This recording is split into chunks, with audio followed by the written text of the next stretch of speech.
자, 16주차 오지게 회생 라이브 강의 시작하겠습니다.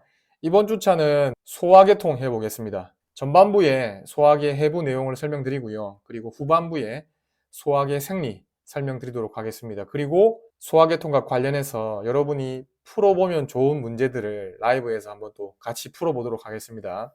소화계통의 구성부터 볼게요. 입부터 항문까지 연결된 관인 소화관하고 소화액을 분비하는 소화샘으로 구성된다. 이렇게 되어 있습니다. 자, 소화관은 입부터 항문까지 연결되는 관이라고 되어 있습니다. 그래서 입안, 인두, 식도, 위, 작은 창자, 큰 창자 순서가 된다. 라고 순서를 좀 잘 기억해 두시고 그림 보시면 입안부터 큰 창자까지 번호를 붙여서 표시를 해뒀습니다. 그래서 이 순서에 맞춰서 각각 중요한 내용들을 또 설명드리겠습니다. 제가. 그 다음에 소화계통은 소화관하고 그 다음에 소화액을 분비하는 소화샘 이렇게 구분한다고 했지 않습니까? 그래서 소화관은 아까 봤으니까 이제 소화샘을 보니까 침샘, 간, 쓸개, 이자 이렇게 되어 있습니다. 소화를 도와주는 물질을 분비하는 기관, 그게 소화계통에서는 소화샘이 되는 겁니다. 침샘, 간, 쓸개, 이자. 이자의 경우는 다른 계통에서도 설명을 하지만 어쨌든 소화계통에서 다루게 되는 기관이다 라고 일단은 알고 계셔야 됩니다. 자, 소화계통의 구성, 소화샘 부분 볼게요. 침샘, 그 다음에 간, 그 다음에 쓸개 이렇게 되는데 이자는 여기서 안 보이죠. 왜 그러냐면 이자는 위에 뒤쪽에 있거든요. 그래서 대부분이 가려져 있습니다. 자, 소화계통은 크게 소화관하고 소화샘으로 구분한다고 말씀드렸고 소화관에는 어떤 순서로 되어 있는지 기억하시고 그 다음에 소화샘 4가지 기억을 해두시면 됩니다. 자, 소화관의 구조는 소화계통을 구성하고 있는 각 기관들마다 약간씩 차이는 있는데 여기서 말하는 소화관의 구조라고 하는 거는 일반적인 구조입니다. 일반적으로는 이런 구조인데 여기서 약간씩 차이가 있는 것들을 이제 각 기관에서 이제 확인을 하면 되는 거고 일반적인 구조는 요거예요. 자, 소화관의 벽은 4층 구조다. 점막, 점막 밑조직, 근육층, 장막. 그래서 점막이 가장 속층이고요. 장막이 가장 바깥층입니다. 순서대로 기억해 두시고 4층 구조라는 것도 당연히 기억을 하셔야 됩니다. 그 다음에 점막 관련해서 좀 기억을 하셨으면 하는 거는 점막도 상피세포로 이루어져 있거든요. 어떤 상피인지 보니까 주로 단층 원주 상피로 되어 있답니다. 여러분 점막이 왜 점막이냐면 그 점막을 이루고 있는 세포에서 점액을 분비하거든요.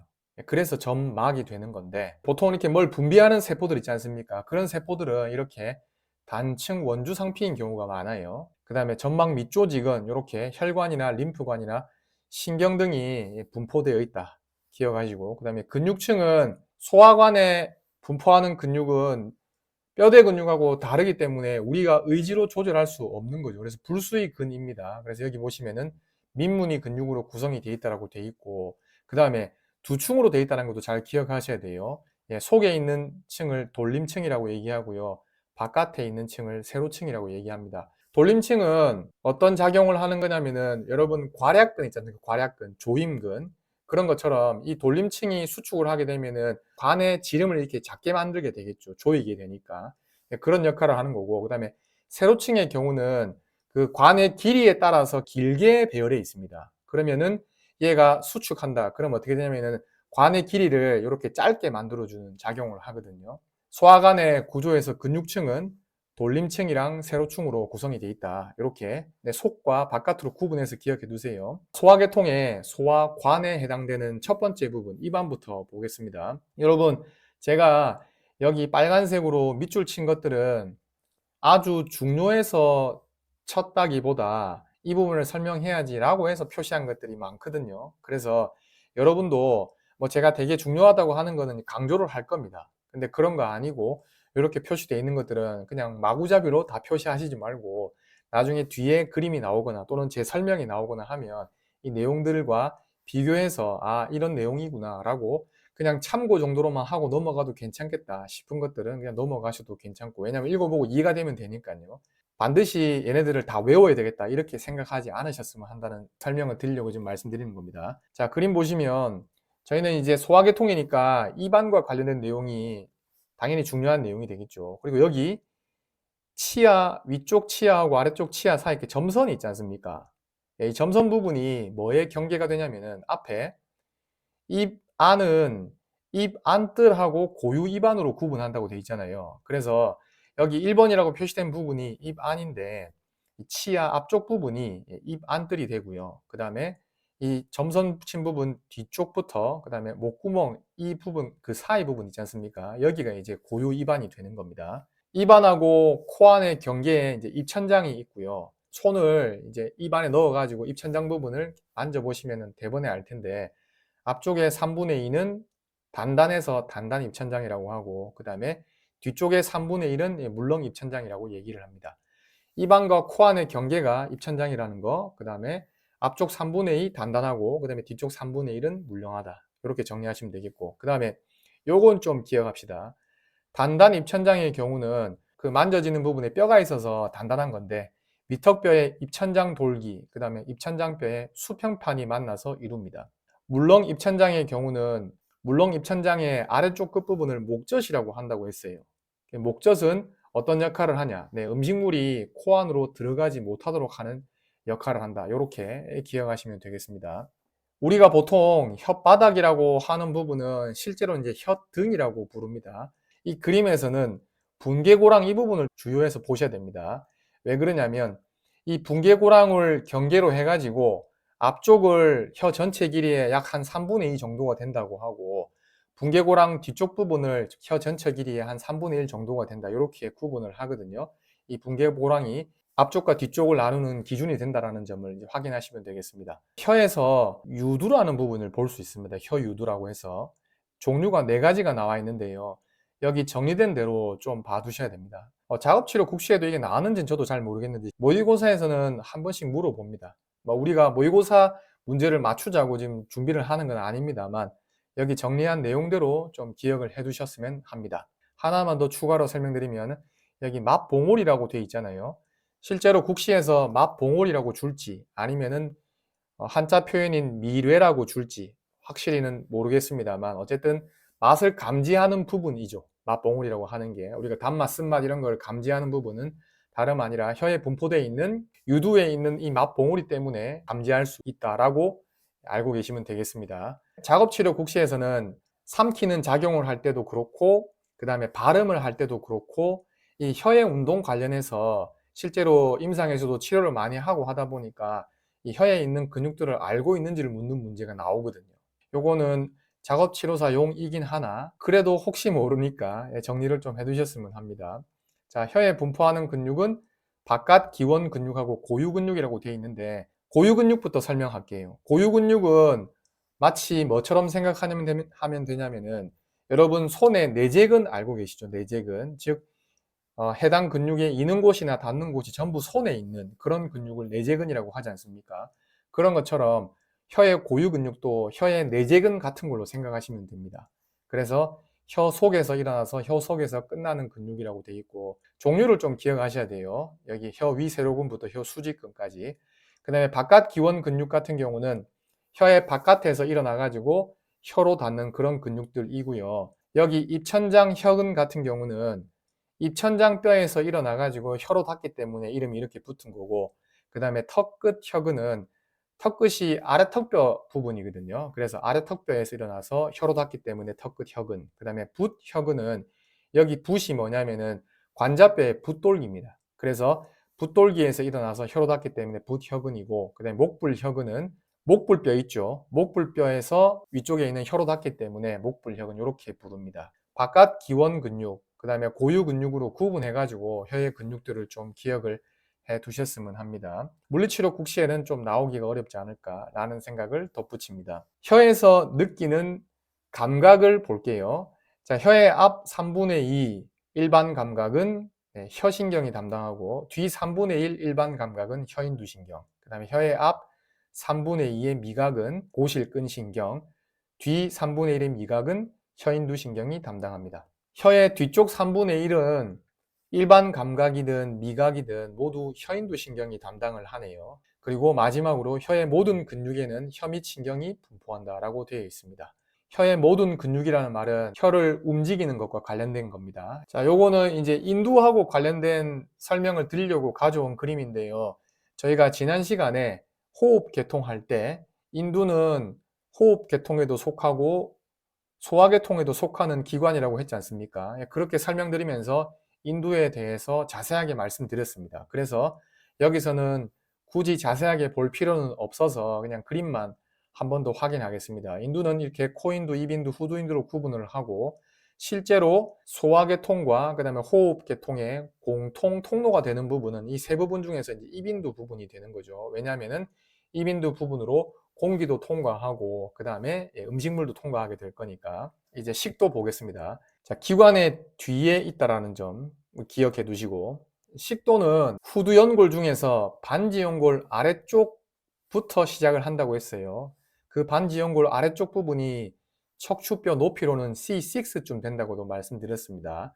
그래서 C6에서 시작해 가지고 가로막에 구멍이 3개가 있다고 했는데 식도 구멍은 T10 높이라고, 그래서 C6부터 T10 높이까지 걸쳐있는 소화계통 부분이 이제 식도가 되는 거고, 그 다음 바로 위가 이어질 텐데 위에 들문으로 연결이 됩니다. 뭐 전체 길이 이런 거는 그냥 참고하시고요. 그 다음에 식도에 생리적 협착부라고 되어 있는데 3군데 있습니다.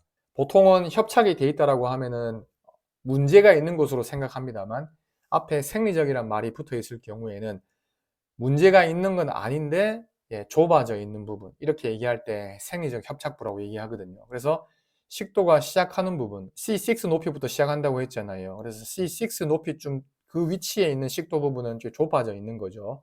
그렇고, 그 다음에 기관 갈림 부분, 기관 갈림 부분은 지난 시간에 했는데 T5 높이쯤 됩니다. 그 부분도 좀 좁아져 있고, 그 다음에 가로막 통과 부분 어디에요? 가로막 통과하는 부분은 식도 구멍 부분이죠. T10 부분이 되겠죠. 식도의 생리적 협착부는 이렇게 3군데가 있다, 좀 기억해 두시고, 식도의 점막층은 대부분 중층 편편 상피로 되어 있으나 위 가까운 부분에서는 단층 원주 상피로 되어 있다. 이것도 잘 기억해 두세요. 보통은 소화계통에 포함되는 기관들의 근육층은 대부분은 민문이 근육으로 되어 있기 마련인데요. 식도의 근육층은 위쪽 3분의 1은 뼈대 근육으로 되어 있대요. 그리고 중간에 3분의 1은 뼈대 근육이랑 민문이 근육이 섞여 있고, 그래서 이런 부분이 조금 특이하죠. 그래서 기억 좀 해두셨으면 합니다. 자, 위는, 자, 위쪽으로는 식도하고 연결이 되고 위에 아래쪽으로는 작은 창자 중에서 샘창자하고 연결이 됩니다. 그래서 식도하고 샘창자 사이 부분에 알파벳 J 모양의 기관, 이렇게 잘 얘기합니다. 크게 4부분으로 나눈다 라고 되어 있는데 한번 볼게요. 1번 들문, 그 다음에 2번 위바닥, 그 다음에 3번 위몸통, 여기 5번하고 6번 있죠. 이 부분을 묶어 가지고 날문 이렇게 얘기하거든요. 크게 위는 4부분, 들문, 위바닥, 위몸통, 날문, 이렇게 구분을 합니다. 그 다음에 위벽의 표면은 점막층과 점막 밑층이 표면으로 솟은 위주름이라는 세로주름이 발달해 있다라고 되어 있습니다. 위에 속을 들여다보면 그냥 매끈하게 돼 있는 게 아니고 주름이 많이 젖어 있는 거죠. 여러분이 음식을 먹으면은 위에 채워지면 이제 위가 부피가 이렇게 늘어나게 될 겁니다. 주름 젖어 있던 게 펴지면서 위에 부피가 이렇게 커질 수 있는 겁니다. 위 주름의 표면에는 안쪽으로 오목하게 들어간 위 오목이 발달해 있다라고 되어 있습니다. 근데 위벽은 우리가 보기에는 이런 구멍이 있다거나 이렇게 깊게 파고 들어가 있다거나 라고 확인할 수가 없는데, 자세하게 들여다보면 이렇게 안쪽으로 마치 구덩이처럼 이렇게 파져 있는 거죠. 그 부분을 이제 위오목이라고 얘기를 하고요. 위오목 아래쪽 부분에 이렇게 이 세포들을 이렇게 가리키고 있는 건데, 여러 종류의 세포들이 있어가지고 그 세포에서 위에 들어온 음식물을 소화하는 데 도와주는 그런 물질들을 많이 분비하게 됩니다. 자, 그 다음에 위의 점막층은 단층 원주 상피 기억하시고요. 요거 잘 봐두세요. 위에 근육층은 3층 구조래요. 소화관 벽의 근육층은 몇 층 구조라고 했죠? 소화관 벽은 전체적으로 4층이 맞는데 그 중에서 한 층이 이제 근육층이라고 했잖아요. 근육층은 보통 몇 층 구조라고 말씀드렸죠? 2층 구조라고 했죠. 속 돌림층, 바깥 세로층 이렇게 얘기했죠. 근데 여기 위의 경우는 좀 다르죠. 3층 구조로 되어 있습니다. 속의 비층, 그 다음에 중간 돌림층, 바깥 세로층, 비층이 추가가 되어 있는 그런 구조라고 보셔야 되겠습니다. 그래서 예외적이니까 이거 가지고 문제로 낼 수 있겠죠. 잘 기억해 두시고, 작은 창자 보겠습니다. 위에 날문, 그러니까 위에 마지막 부분이 날문이고, 그 다음에 큰 창자 첫 번째 시작하는 부분이 막창자니까 그 사이 부분을 이제 작은 창자라고 얘기를 합니다. 작은 창자는 대부분의 음식물 소화와 흡수가 일어나는 곳이라고 되어 있습니다. 소화된 음식물과의 접촉 면적을 넓히기 위한 특수 구조라고 해가지고 돌림주름, 창자육모, 미세육모 잘 기억해 두세요. 시험에서 물어보기도 했고 또 물어볼 수도 있는 내용입니다. 작은 창자에서만 볼 수 있는 특수한 구조, 돌림주름, 창자육모, 미세육모. 이게 뭐 하는 거라고요? 네, 음식물하고 접촉 면적을 넓히기 위한 특수 구조래요. 확인을 바로 해보겠습니다. 자, 여기 돌림주름이라고 되어 있는데 여러분 요거는 이제 세탁기에 물 빠지라고 연결해 놓은 호수 같은 건데요. 이걸 작은 창자라고 생각하시고 이렇게 작은 창자의 속면을 보면 이렇게 볼록볼록 안쪽으로 튀어나온 부분이 보인단 말이죠. 요걸 갖다가 돌림주름이라고 얘기를 합니다. 자, 돌림주름이라고 되어 있는 그 주름에는 그 표면이 이렇게 마치 손가락으로 볼록볼록 솟아 있는 것처럼 이런 식으로 되어 있단 말이죠. 요걸 뭐라고 부르냐면은 창자육모라고 부릅니다. 이렇게 손가락 모양으로 솟아 있는 거 있죠. 이런 구조를 창자육모라고 부르고, 그 다음에 이 그림에는 표현이 되지 않았지만은 창자육모의 또 표면 부분에는 마치 이걸 손가락이라고 얘기한다면 손가락 부분에 이렇게 털이 난 것처럼, 손가락에는 털이 없습니다만 어쨌든 손가락 끝에 털이 난 것처럼 또 아주 잔잔한 육모라고 할 수 있는 게 보이는데, 그게 뭐냐면은 앞에서 말씀드렸던 이 미세육모입니다. 작은 창자에서는 이렇게 돌림주름, 창자육모, 미세육모라고 하는 걸 볼 수 있다. 잘 기억해 두셔야 됩니다. 그 다음 마지막으로 작은 창자는 샘창자, 빈창자, 돌창자로 구분한다. 순서대로 알고 계십시오. 샘창자, 빈창자, 돌창자 순서로 이제 음식물이 이제 이동하게 될 겁니다. 샘창자, 그 다음에 빈창자, 돌창자 순서로 또 중요한 내용들을 확인해 볼게요. 자, 샘창자는 작은 창자 첫 번째 보이고 길이가 약 25cm라고 되어 있는데, 여러분 이 샘창자를 신용어로는 샘창자라고 부릅니다만 한자로는 뭐라고 부르는지 혹시 알고 계십니까? 아마 더 많이 들어보셨을 것 같은데 12지장. 12지장은 들어보셨죠? 12지장이 왜 12지장이냐면은 여기 샘창자 길이가 25cm라고 했잖아요. 12지 할 때 12는 숫자 10이거든요. 손가락 한 마디 폭이 약 2cm쯤 됩니다. 그래서 이 손가락 약 12마디를 붙여놓은 길이만큼 된다 해가지고 12지장. 그러면 24cm 정도 될 거잖아요. 그래서 이제 그걸 가지고 이제 12지장이라고 이름을 붙였다고 해요. 근데 여러분은 뭐 12지장으로 나오지 않을 거고 샘창자로 나올 거니까 샘창자로 기억하시면 됩니다.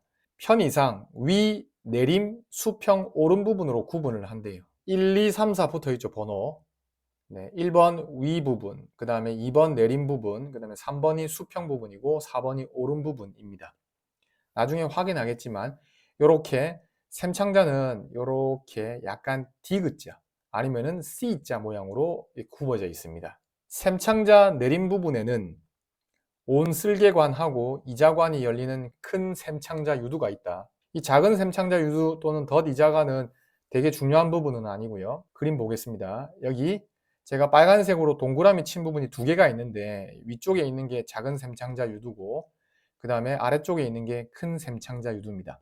큰 샘창자 유두는 어느 부분이 서로 만나서 일로 열리냐면 5번에 있는 온슬개관 있죠. 녹색으로 표시되어 있는 관, 온슬개관이랑 약간 누리끼리한 색으로 보이는 얘가 이자인데 이자 속에 이제 관이 있거든요. 이자관이라고 생선가시처럼 보이는 거. 이 이자관이 서로 합해져서 어디로 열리냐면은 샘창자에 있는 큰 샘창자 유두로 열립니다. 쓸개에서 나온 이제 쓸개즙이나 이자에서 나온 소화를 도와주는 물질이 분비가 될 거거든요. 그게 이제 이자관을 타고 와가지고 샘창자에 내린 부분 중에서도 이제 큰 샘창자 유두로 열리게 되는 거죠. 샘창자는 점막뿐 아니라 점막 밑조직에도 샘이 있다라고 돼 있고 이 샘을 브루너 샘이라고 한다라고 돼 있습니다. 만약에 힌트에 브루너 샘이라고 하는 게 나왔다. 그러면 이거는 여러분들은 샘창자에서 볼 수 있는 샘이었지. 이렇게 기억을 해가지고 샘창자로 연결을 하는 겁니다. 샘창자에서 점액성 물질, 점액을 분비하는 샘이 다름 아닌 샘창자 샘인데 그걸 다르게 이제 브루너 샘이라고 불러요. 빈창자하고 돌창자 보겠습니다. 샘창자는 길이가 너무 짧기 때문에 빈창자나 돌창자에 비해서 그래서 걔를 제외하고 빈창자랑 돌창자가 전체를 차지하다 보니까 그래서 5분의 2가 빈창자, 5분의 3이 돌창자 이렇게 얘기할 수도 있습니다. 작은 창자에서 대부분의 음식물 소화 흡수가 이루어진다 라고 했는데 작은 창자 중에서도 영양분의 흡수는 어디서 가장 많이 이루어지냐면은 빈창자에서 많이 이루어집니다.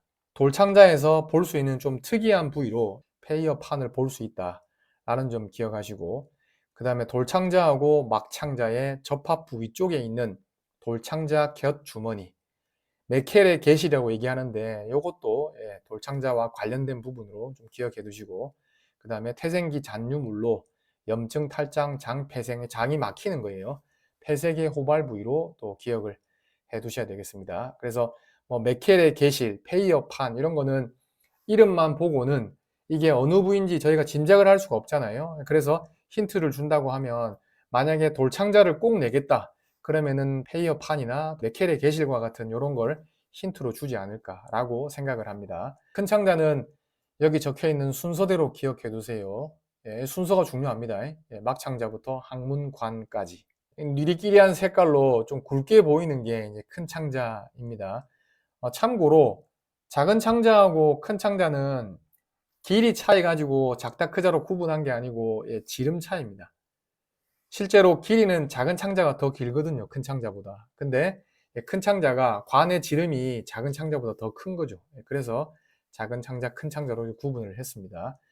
그 다음에 큰 창자에서는 이것도 중요합니다. 잘 기억해 두세요. 잘록창자띠, 잘록창자 팽대, 그 다음에 복막주렁, 반달주름. 어디서 볼 수 있다고요? 네, 큰 창자에서 볼 수 있습니다. 잘록창자에서는 세로 근육층이 온 둘레에 고루 분포하지 않고 세 곳에 밀집되어 있는데 이를 잘록창자띠라 한다라고 되어 있습니다. 자, 잘록창자띠 이렇게 파란색으로 표시한 부분 보이시죠? 이게 지금 여러분 보시기에는 이제 한 군데로만 표시된 걸로 보일 수도 있는데 잘록창자 전체 둘레에서 세 부분에서 볼 수 있는 겁니다. 잘록창자띠의 길이가 잘록창자보다 짧기 때문에 잘록창자에 주름이 생기는데 주름 사이에 볼록한 부분을 잘록창자 팽대라고 한대요.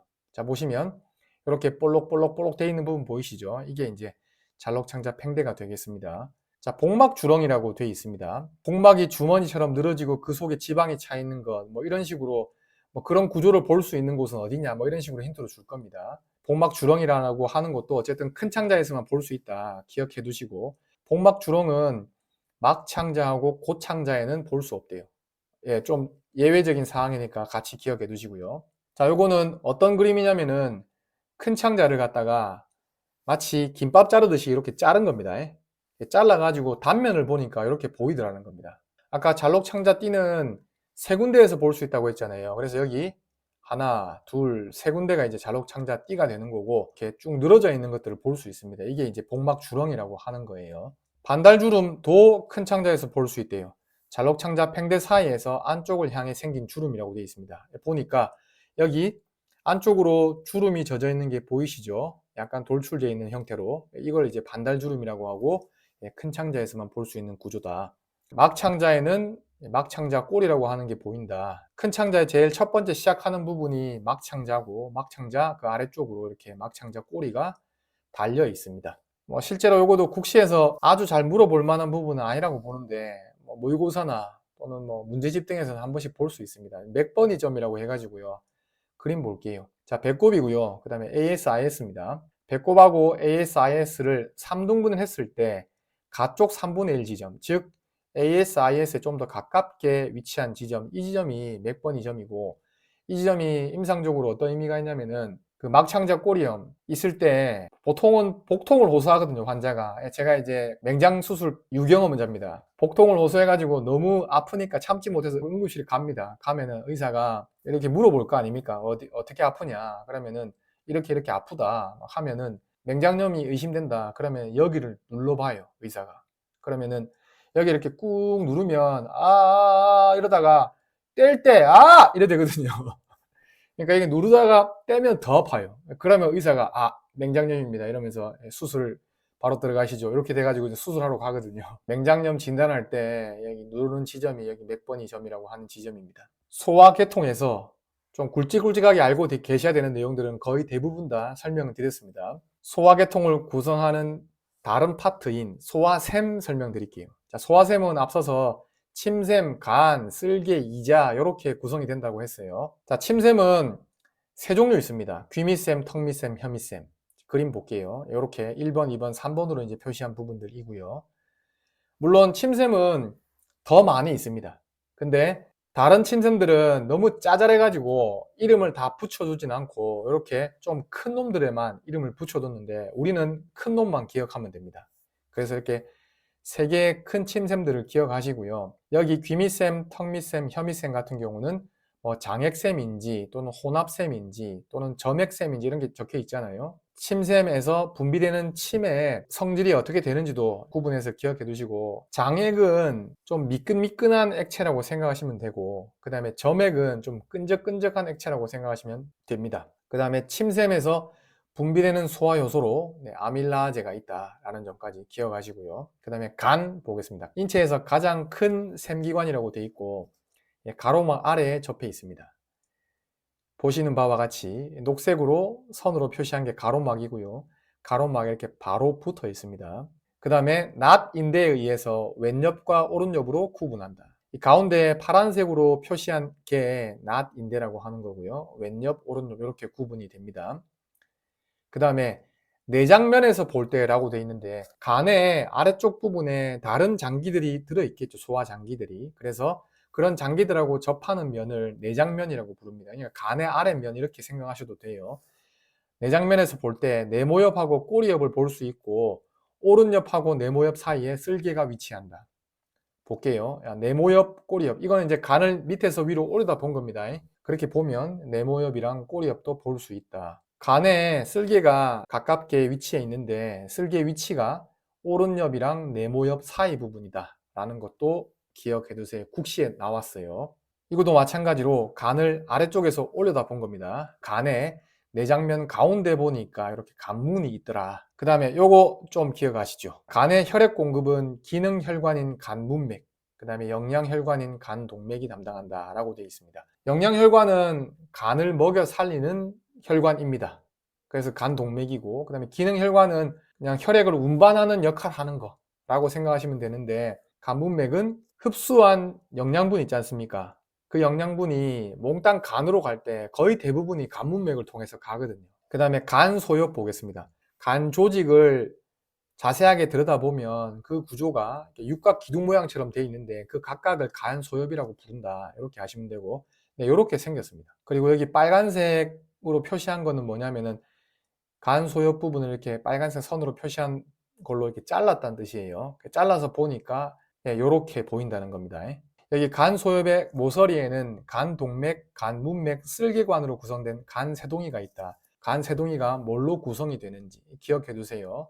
자, 그림 보겠습니다. 간 문맥, 간 동맥, 그 다음에 쓸개관, 이 세 개가 되게 가깝게 위치해 있죠, 서로.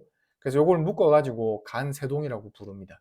간 소엽의 중앙에는 중심정맥이 위치한다 라고 되어 있습니다. 여기 파란색 마치 구덩이처럼 보이는 이 부분이 다름 아니라 중심정맥이고, 간 동맥과 간 문맥을 통해서 간으로 들어온 혈액은 굴모세혈관을 지나서 중심정맥을 거쳐서 간정맥을 통해 간을 빠져나온 다음에 아래 대정맥으로 흘러간다 라고 되어 있습니다. 간을 놓고 볼 때 간으로 들어가는 혈관은 당연히 간 동맥이 되겠죠. 심장에서 나와가지고 간으로 들어갈 거니까 간으로 들어가는 혈관은 간 동맥이고, 간에 갔다가 간에서 나오는 혈관은 간 정맥이 될 겁니다. 조금 더 자세하게 들여다보니까 간 동맥과 간 문맥을 통해서 간으로 들어가서 그 다음에 중심 정맥으로 모인 다음에 간 정맥을 통해서 최종적으로는 이제 아래 대정맥으로 흘러간다. 이렇게 되어 있습니다. 아래 대정맥을 통해서 나중에는 이제 심장으로 다시 돌아오게 되겠죠. 그 속에 들어있던 혈액이. 마지막으로 간의 기능 볼게요. 간이 하는 일이 되게 많습니다. 모든 기능들을 다 기억하기에는 좀 많으니까 여기 정리된 내용만이라도 일단은 기억을 하셨으면 해서 요약해서 가져온 거고, 쓸개즙 생산. 쓸개즙은 쓸개에서 만드는 게 아니고 간에서 만듭니다. 그리고 쓸개로 보내가지고 쓸개에서는 쓸개즙을 농축시킵니다. 그러니까 수분을 이렇게 쫙 뺀단 말이에요. 쓸개즙은 간에서 만든다. 기억하시고, 여기 암모니아를 요소로 전환한다고 되어 있잖아요. 자, 암모니아는 단백질 섭취해가지고 소화시키는 과정에 암모니아가 나오기 마련이거든요. 소화 과정 중에. 근데 이 암모니아가 독성이 있다 보니까 얘를 독성이 덜한 놈으로 바꿔줘요. 그래가지고 바뀐 놈이 이제 요소가 되는 건데 그 바뀌는 과정을 어디서 담당하냐면 간에서 담당하는 겁니다. 그리고 암모니아를 요소로 바꿔주는 그런 회로가 있는데 그걸 뭐라고 얘기하냐면은 오르니틴 회로라고 합니다. 국시에 나왔습니다. 간에서 암모니아를 요소로 전환하게 될 때 거치게 되는 뭐 경로, 회로 이런 걸 이제 오르니틴 회로라고 합니다. 그리고 글리코겐 합성과 분해라고 되어 있는데 글리코겐은 이제 포도당 복합체라고 볼 수 있는데 포도당을 이렇게 덩어리처럼 뭉치게 될 경우에 뭉친 덩어리에 해당되는 게 글리코겐이거든요. 글리코겐을 합성하기도 하고 분해하기도 하는 작용도 간에서 합니다. 그 다음에 당 신생합성이라고 되어 있는데 당 신생합성은 여기 설명을 제가 잘 해뒀으니까 이거 참고하시고요. 해당 과정을 통한 ATP 생산이라고 되어 있는데 ATP를 만드는 과정, 일련의 과정 중에 하나가 이제 해당 과정입니다. 해당 과정을 통해서 ATP를 생산하는 것도 간에서 담당한다. 간 봤습니다. 그 다음에 이제 쓸개 볼게요. 간에서 만든 쓸개즙을 저장하고 그 다음에 농축했다가 필요할 경우에 샘창자로 이제 분비하는 역할을 하는 소화샘입니다. 그림으로 여러분이 앞에 정리된 내용이랑 비교해서 보시면 충분합니다. 제가 잘 구분해서 표시를 해뒀으니까요. 온 쓸개관과 이자관이 샘창자로 열리기 이전 부분은 부풀어져 있는데 여기를 쓸개 이자관 팽대라고 얘기하고 쓸개 이자관 팽대에 있는 조임근을 쓸개 이자관 팽대 조임근 이렇게 부릅니다. 온 쓸개관 그 다음에 이자관 만나는 부분에 여기 구멍이 보이시죠?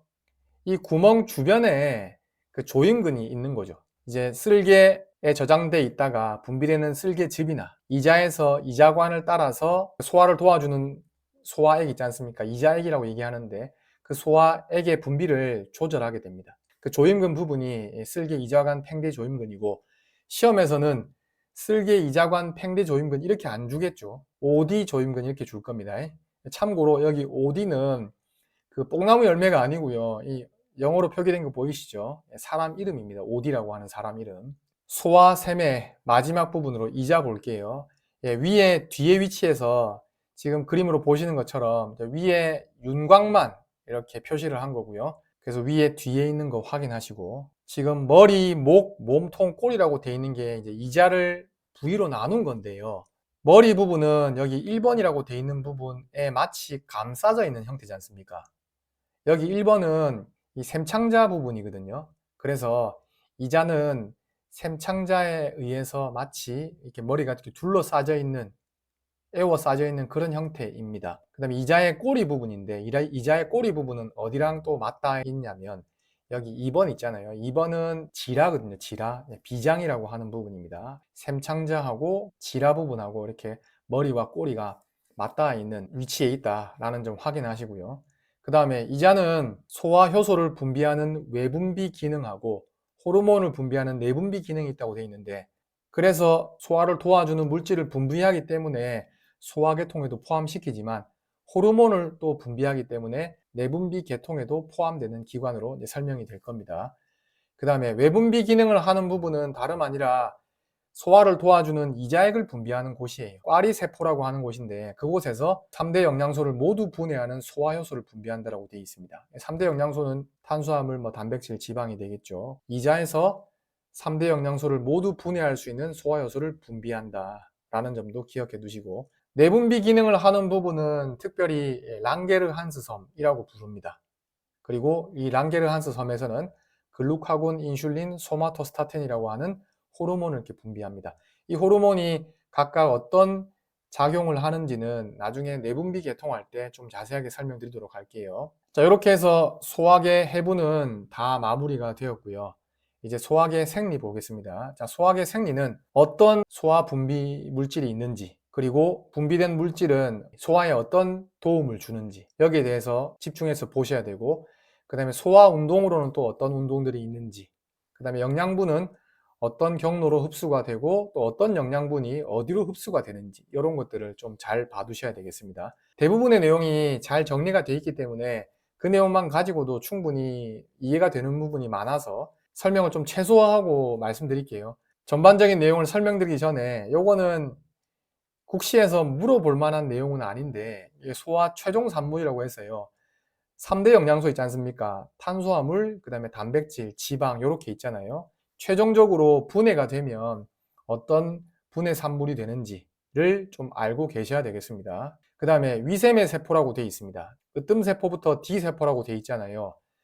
어떤 세포에서 어떤 물질을 분비하고 그 다음에 그 물질은 어떤 작용하는지를 잘 기억해 두셔야 돼요. 벽세포는 시험에 한번 나왔고요. 또 물어볼 수도 있습니다. 앞에서는 위오목하고 위샘에 대해서만 설명을 드렸는데 여기 점액세포부터 G세포까지 보이시죠? 이런 세포들에서 분비되는 물질 그리고 그 분비되는 물질이 어떤 역할을 하는지 어떤 작용하는지까지 잘 정리해 두시기 바랍니다.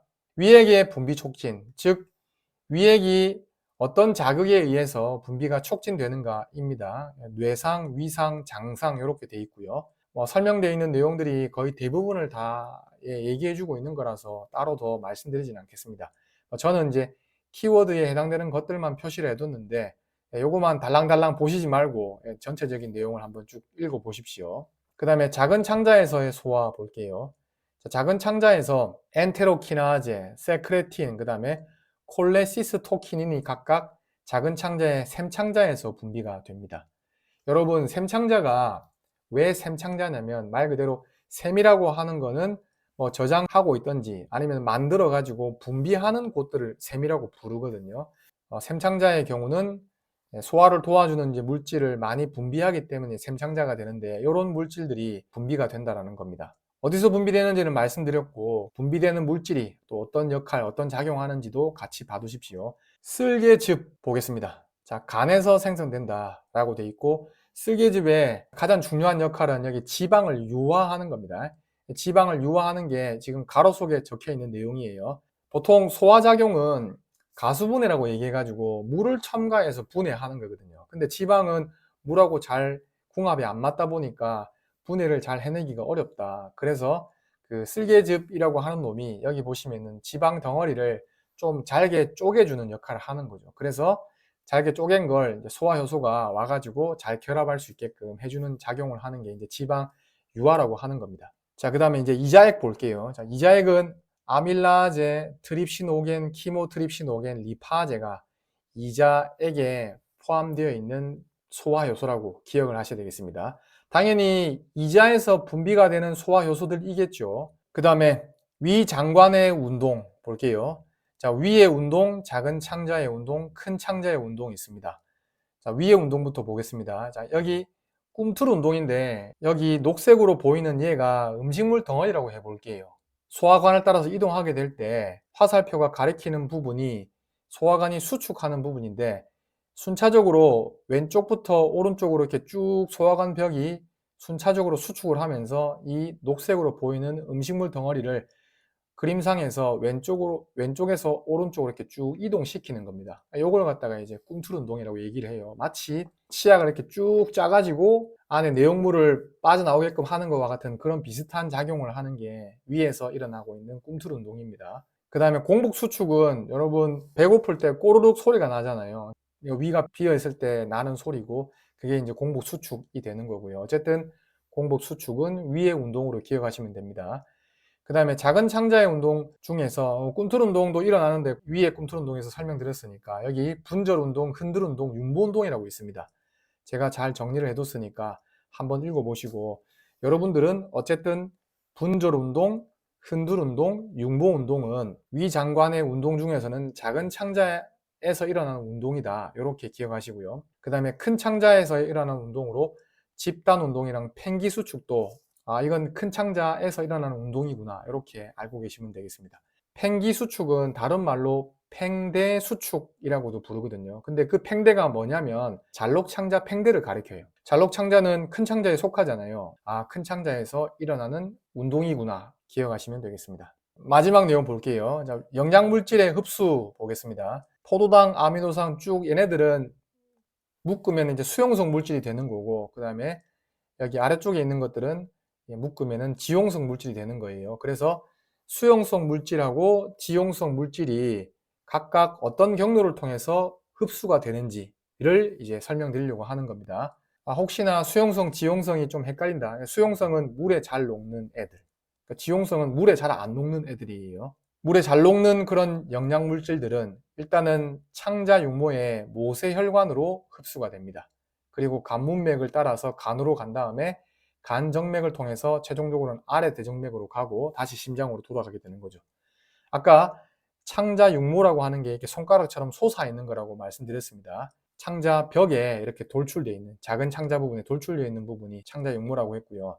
창자 육모 부분을 확대해서 보니까 여기 가운데에 중심 림프관이라고 하는 부분이 있고, 그 중심 림프관 주변에 빨간색과 하늘색으로 표시되어 있는 게 보이시죠? 이게 뭐냐면은 모세혈관입니다. 중심 림프관 말고 그 주변에 있는 모세혈관으로 수용성 물질이 흡수가 된다. 이렇게 보시면 되고, 지용성 물질 볼게요. 창자 육모의 중심 림프관으로 흡수가 되고, 그 다음에 가슴 림프관으로 갔다가 정맥각을 통해서 위대정맥으로 최종적으로 유입이 됩니다. 지용성 물질의 경우는 가슴 림프관을 따라서 쭉 온 다음에 여기 송복 정맥하고 빗장밑 정맥의 합류점 있죠. 이게 이제 정맥각이 된다라고 말씀드렸는데, 이렇게 정맥각으로 유입이 된 다음에 여기 되게 굵어 보이는 혈관 보이시죠? 이게 이제 위대정맥입니다. 자, 이렇게 정리한 내용까지가 소화계 생리에서 여러분이 좀 알고 계셔야 되는 내용이었습니다.